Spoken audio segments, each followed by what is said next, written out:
Gian cha ba tu gian chu Zana phi vùng xin lô Cây thô nặng phi tu gian chu càng hơn rung vang lô gian cha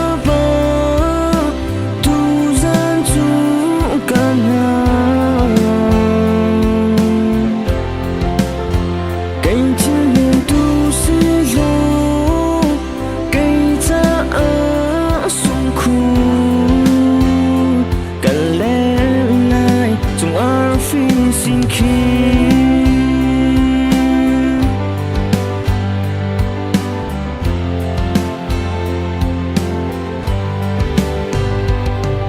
giờ lấy niềm chu nắng lâu in tua hờ in chính hình tu quay á hết lao tan sáng tu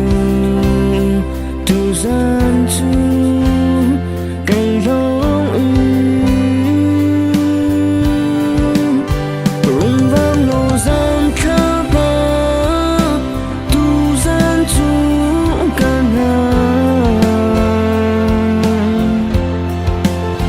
cây chín niềm tu si lô cây ta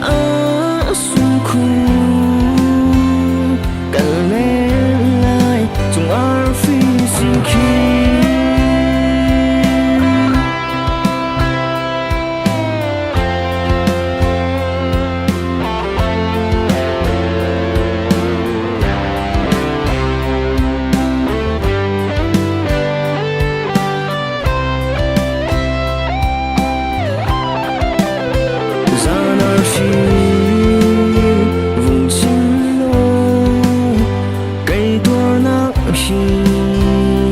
tu gian chu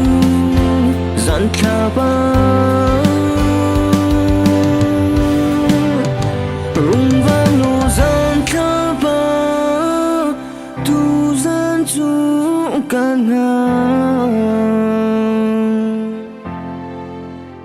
cây chín niềm tu si lô cây ta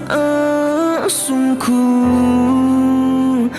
cần lên lại chúng anh phương xin gian khá ba tu gian chu can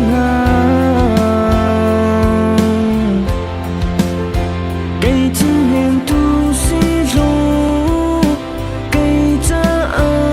sung khu cần lên lại chúng anh phi xin cứu